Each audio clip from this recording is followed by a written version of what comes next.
Howdy folks, Shell Presto here. I thought it might be interesting if I did a couple of videos talking about my influences, both artistic and maybe we'll even do some writing influences. And sometimes those things overlap, so I started seriously drawing when I was actually 4 or 5 years old. I mean, you know, your parents give you crayons and stuff like that when you're little, and you're learning to make lines and you're learning to draw and stuff like that. But I didn't actually have an understanding of the concept of creating something until I was 4 or 5 years old.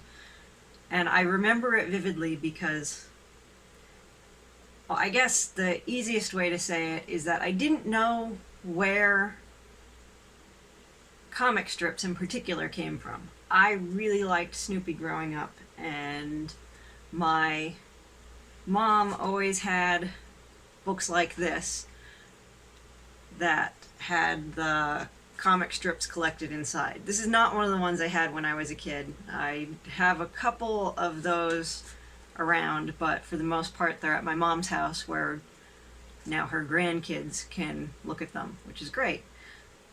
But I read a lot of things like this, and I always saw these in the newspaper, and I knew that, when you see a newspaper, it's printed. And I knew that the same way words coming off a computer are not handwritten by someone, it's a font on a computer. I guess in my mind, when I was a really little kid, I thought that images in media were somehow just generated or made that way, that there wasn't someone actually writing them. And then when I was 4 or 5 years old, I saw a documentary on Charles Schulz, which we were watching because I already liked Snoopy. And it showed Charles Schulz drawing. And that was completely life-changing for me because for the first time in my life, I realized that when I saw comic strips in the newspaper, that someone had drawn them, that there was a real person sitting there and making those images, and then they got put into the newspaper and mass produced and distributed. I already liked drawing. I thought making marks on the paper and stuff like that was neat, but the strange thing is, before then, I didn't really draw characters. Like, I would draw pictures of my mom and my dad and my dog and my brothers and stuff like that, but didn't really draw characters that I liked because I didn't understand that someone was drawing the characters. So then I got that too. And, I realized that there was, for the first time in my life, a creative process, and that was very exciting to me.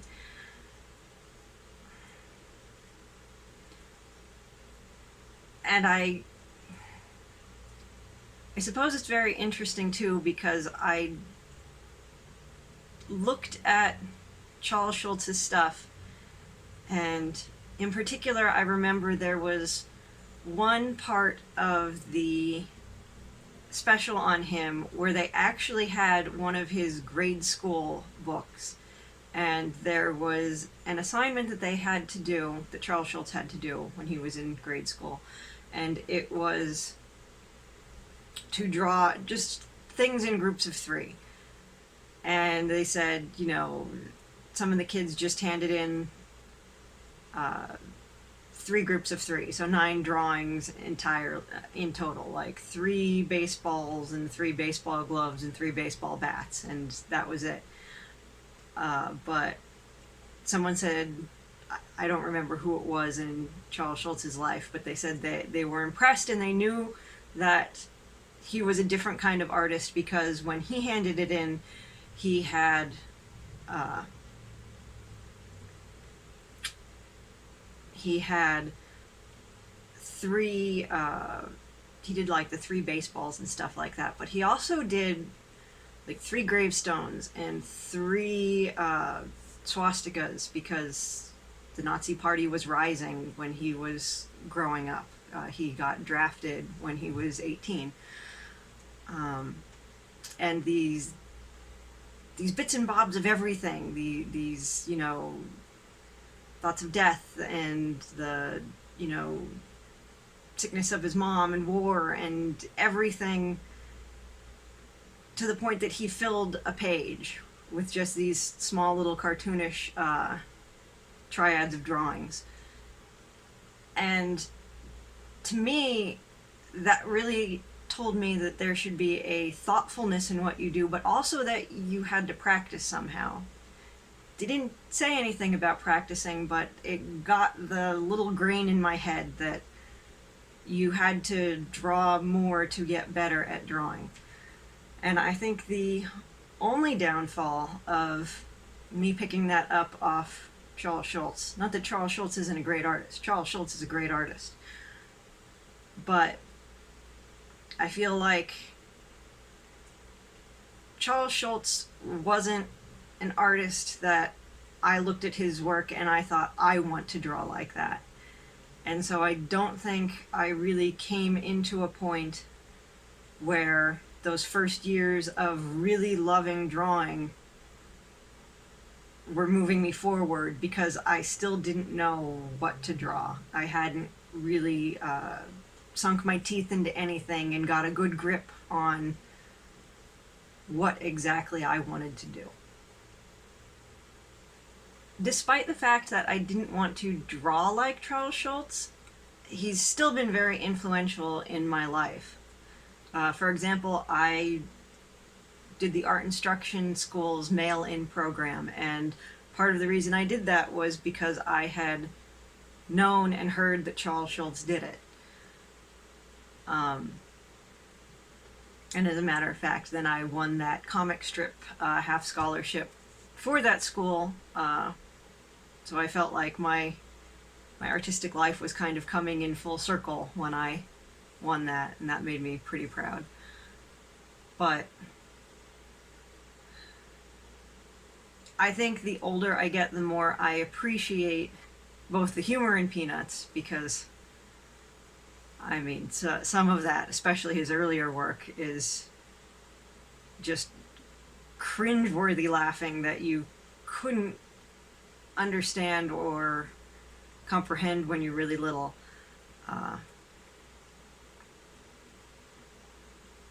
But also,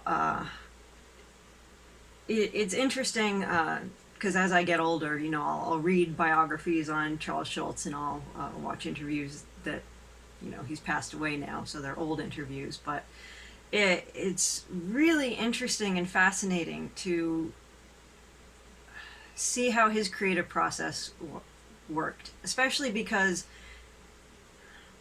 he was very unsure of himself, and he often felt like he didn't know what he was doing. Charles Schulz was doing a comic strip, and you'd think, oh, you know, Peanuts is innocent and harmless, and how could anyone possibly be offended by Peanuts? Or if they didn't like Peanuts, why would they, it's a newspaper strip. You could just skip over it if you didn't like it. So you don't think of someone like Charles Schulz having to deal with criticism, but he did, in fact. There were lots of times that he had to deal with criticism and people not liking his stuff, which seemed really strange to me, but seeing how he handled that and how he responded to that is quite interesting. Everything from his decision, why he hadn't put a black character in his comic strip before Franklin debuted, the steps he took to get Franklin in there.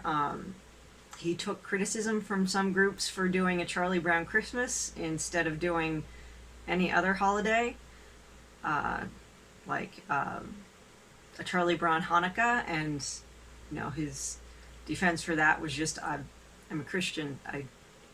Christmas is my holiday, so that's what I do. Charles Schulz took a ton of flack when Snoopy became a main character.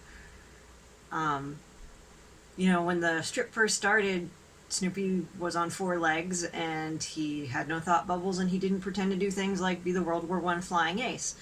When I was a kid, he was already doing all those things, so I never thought about it, but that was a huge change for people transitioning from the early comics to the later comics, where Snoopy dances and is a main character and always having wacky adventures in his imagination and trying to write books.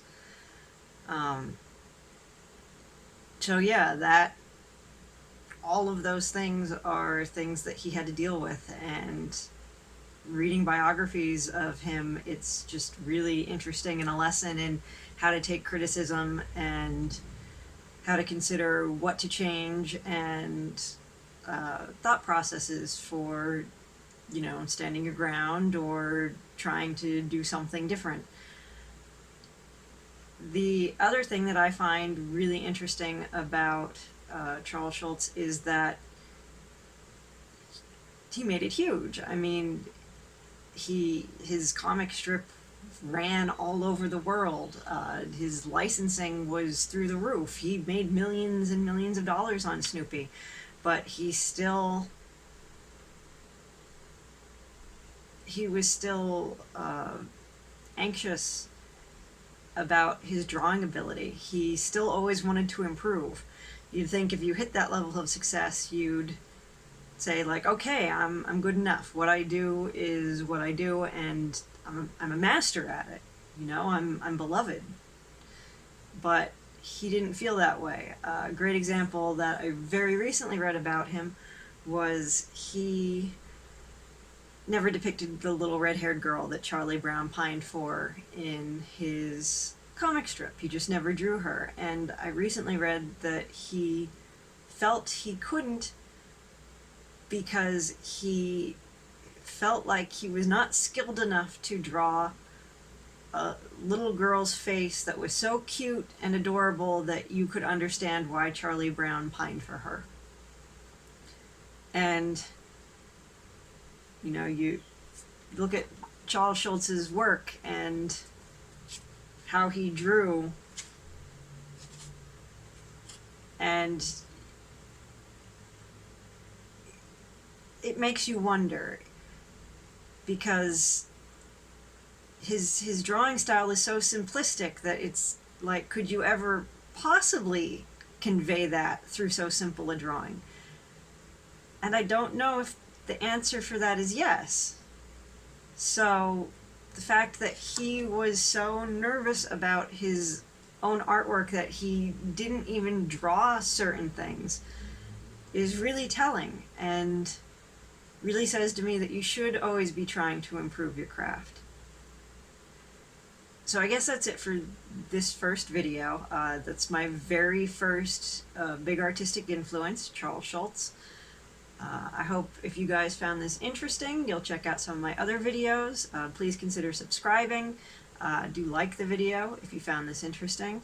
And I'm more than happy to field any questions or comments below. So, thank you. Also, I'm an author as well as an illustrator. I co-write books with my husband. They have illustrations in them. I'll have the links for them down below too. It's at ascensionepoch.com. Book sales do help the channel, so if you want to help the channel a bit, please feel free to check those out. Have an awesome day, folks. Presto. Over and out.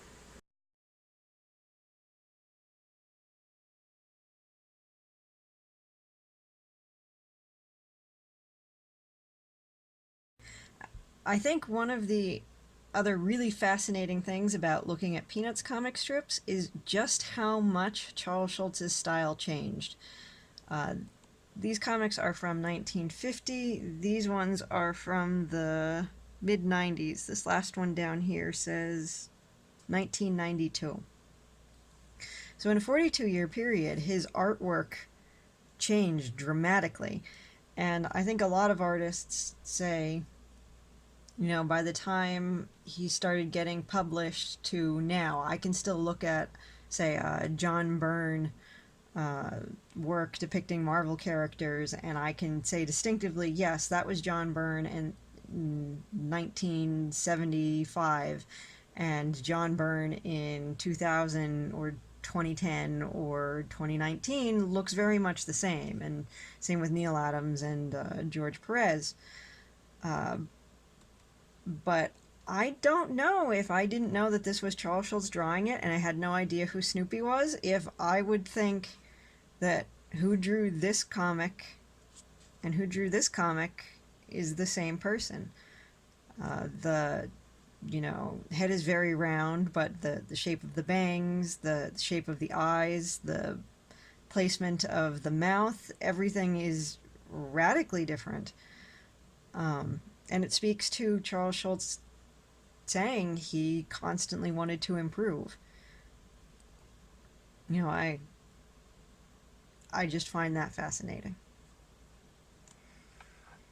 And it also goes to say that this is the same comic. He did this slowly over time, but if you want to, I suppose it's a statement in not waiting.